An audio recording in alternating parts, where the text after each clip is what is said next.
Welcome back. Day 15 of the government shutdown. Democrats are doing everything but working on reopening Congress. That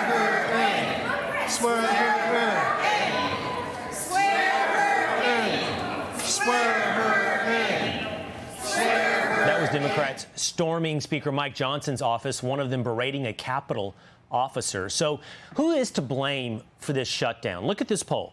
Voters actually say it's Republican. Funny, because it was Democrats who voted to support similar extensions 13 times before. So what's the issue this time? Meanwhile, President Trump isn't worried. He says he's already cutting the red tape and will reveal Friday which Democrat programs are on the chopping block. Joining me now is someone who is running for Congress in Texas. He is a congressional candidate, and he's a former Major League Baseball great, a Texas Ranger, Atlanta Brave, New York Yankee great. It is Mark Teixeira. Thanks for having me, Will. Running for Congress. You've already done your introductory interviews. We don't have to go through that today together, but it's awesome that you're choosing to seek to serve. I know that's big for you, but we can just address that shortly. You've made a ton of money, Mark. You're already famous. You're going to go down in the history books in baseball, and you're doing this because you want to serve? Exactly. That's really what this is all about, Will. You know, I've got a lot of things that I could be doing, but I love this country. This country is worth fighting for, and we need strong leaders in Washington. I think what you just talked about just shows how weak leadership has been in Washington, especially on the Democratic side.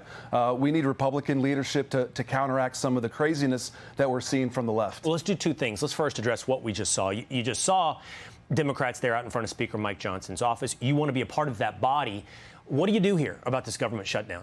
Well, you tell the Democrats to do their job first and foremost. This sets a terrible precedent. Elections have consequences. The losing side of an election knows that they're not going to get everything they want the next time a bill is passed or a budget is passed. And so you have to accept that maybe you're not going to get your way. The Democrats are saying, no, we don't accept that. We're just going to shut the government down, and we're going to make Americans, we're going to make military pay for us complaining that we're not getting our way.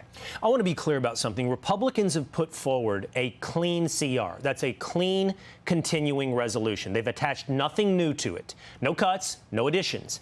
In the past, and in a moment of clarity and honesty, CNN's Jake Tapper said this out loud. He said, we have always criticized the party who voted against the clean CR. That would be, in this case, Democrats. So in the past, we would have criticized Democrats for shutting down the government, trying to put some rider or attachment to a clean CR. Why is that not happening now? Why do you see that poll where Republicans are getting the blame for the shutdown? First of all, I don't trust polls.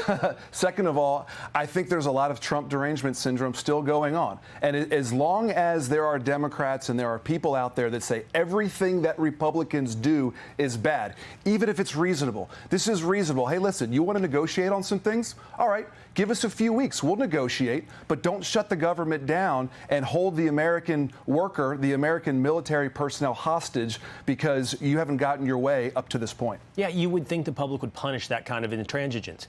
They point to Republicans having the House, the Senate, and the presidency.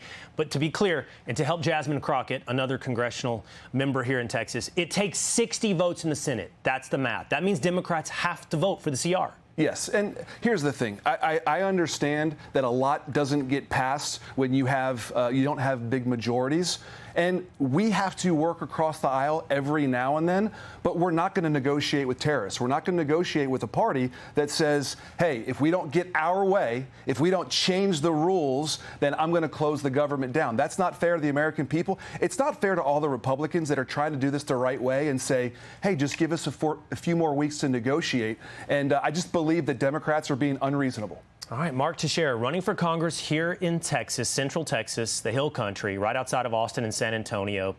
Kerrville, by the way, the home of a terrible disaster this past summer, would be in your district, Mark. We wish you the best of luck and hope to see you up here in Dallas a little more on the Will Cain Show. Thank you, Will. Right. Hey, it's Will Cain. Click here to subscribe to the Fox News channel on YouTube. It's the best way to get our latest interviews and highlights. And click to subscribe to the Will Cain podcast for full episodes right now.